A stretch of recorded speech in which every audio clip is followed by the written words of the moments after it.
A decisão do Tribunal Constitucional da República Democrática do Congo de validar a lei que permite a realização de um referendo constitucional reacendeu o debate sobre o eventual terceiro mandato do presidente Félix Tshisekedi. Embora o chefe de Estado negue essa intenção, a oposição considera que a nova legislação poderá abrir caminhos para alterar disposições constitucionais, incluindo os limites do mandato presidencial.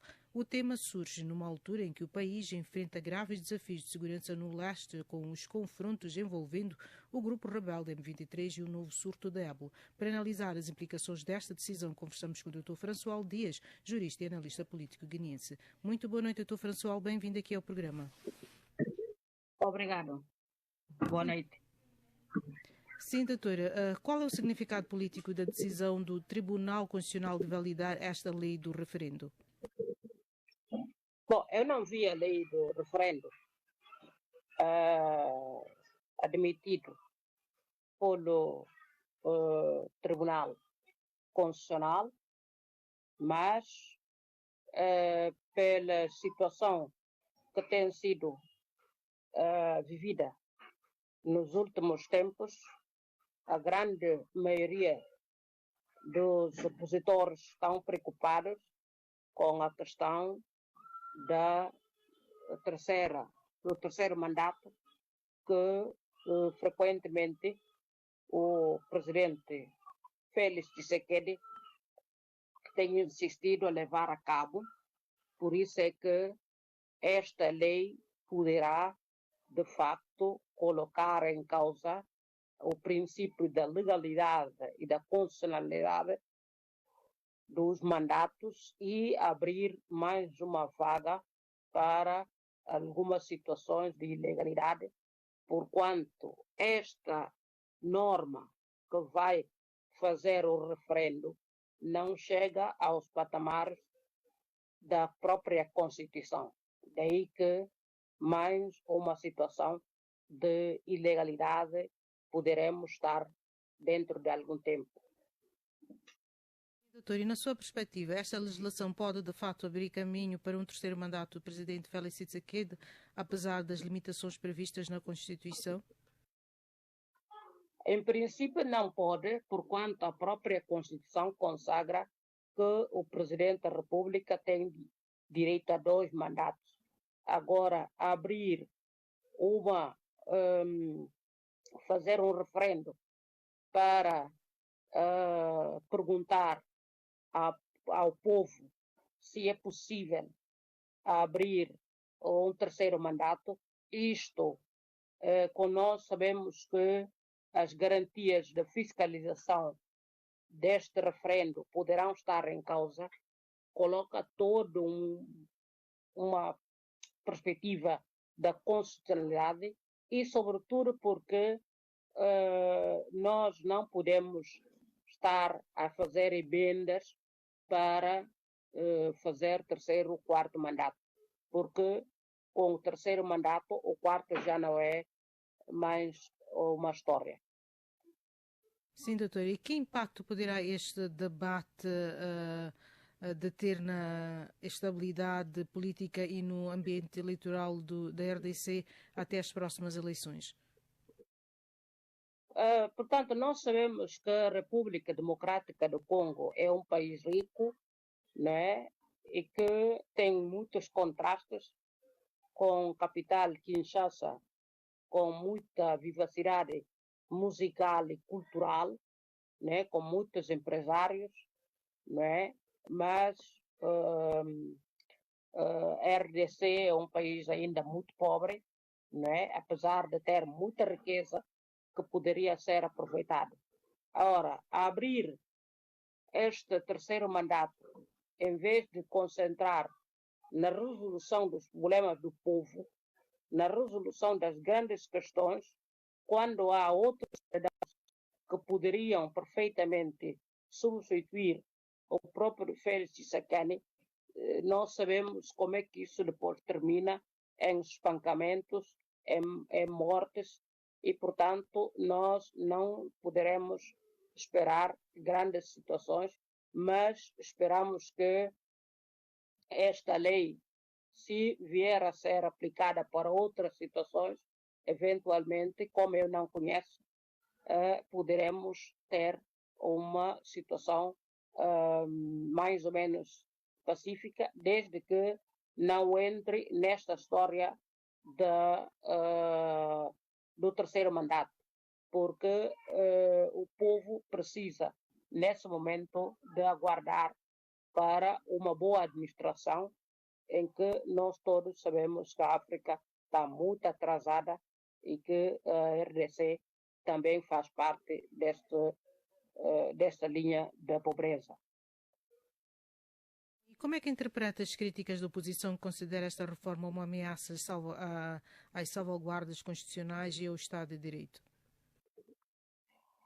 Porque a oposição sabe que o poder sempre está tentado àquilo que são as manobras, e a oposição tem alertado a comunidade nacional e internacional para que todos se levantem em torno da defesa da constitucionalidade e para que as coisas não venham a atingir um patamar mais agravante, em que todos nós sabemos que, nesse momento, o principal objetivo, não é atingir o terceiro mandato. Espero que este referendo, de facto, não venha a perturbar o ambiente político e social do país, mas também a própria oposição precisa de trabalhar profundamente para dominar os grandes temas que o Congo precisa de trabalhar, para que todos trabalhem em conjunto para tirar o país na pobreza em que se encontra, e não apenas concentrar na defesa da Constituição. Muitas das vezes também os partidos de oposição não trabalham, não têm organização e não têm uma dinâmica forte para permitir que o povo consiga confiar neles. Esse é o grande problema da África.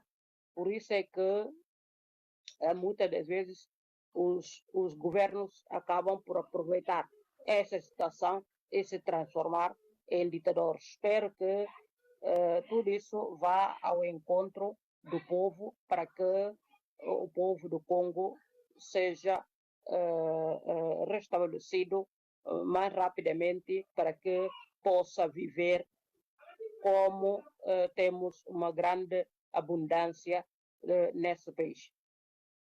Sim, doutora. E num contexto marcado pela ofensiva do M23 no leste do país e pelo surto da ébola, até que ponto esta controvérsia constitucional pode desviar a atenção das prioridades nacionais?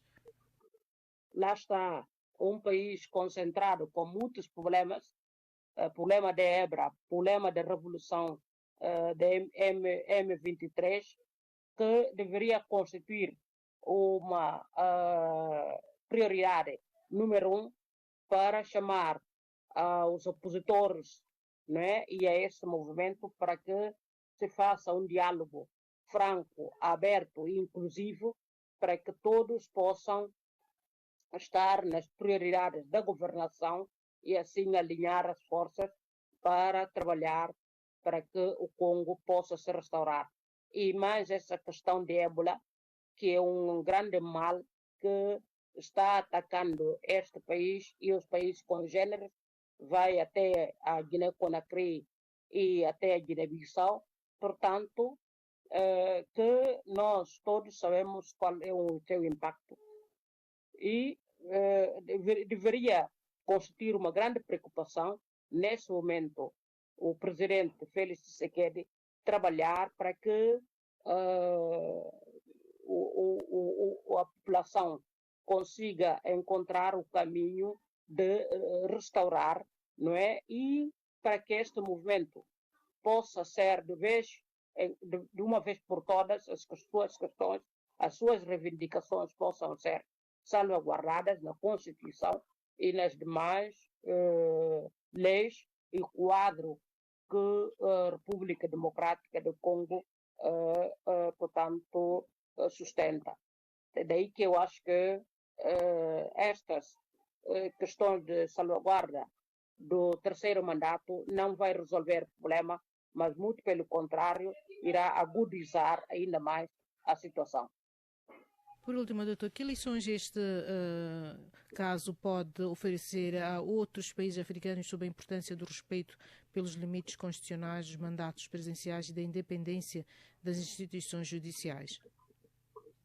A África está num grande problema, a África está num dilema total, em que nós temos muitos golpes de Estado, muitas guerras, né? A África está a transformar-se, portanto, penso que concentrar na questão do diálogo inclusivo, né, nacionais poderia constituir uma grande vaga para que a África esteja unida, para que a África esteja preparada, para que o multilateralismo que se dialoga neste momento possa vir a encontrar a África já num quadro mais aberto, mais abrangente, para captar os recursos. Daí que eu acho que os outros países deverão ver que esta questão de tentar monopolizar as instituições da República não resolve o problema. O problema se resolve pegando todas as franjas da sociedade para que todos se caminhem numa única direção e haja uma harmonia no país. Muitíssimo obrigada, doutora François, pelas suas análises e continuação de uma boa noite para si. Obrigado. Estas foram as palavras do Dr. François Dias, jurista e analista político guineense, falando-vos a partir de Lisboa, Portugal. Fica-se aqui com Jacob Tiva.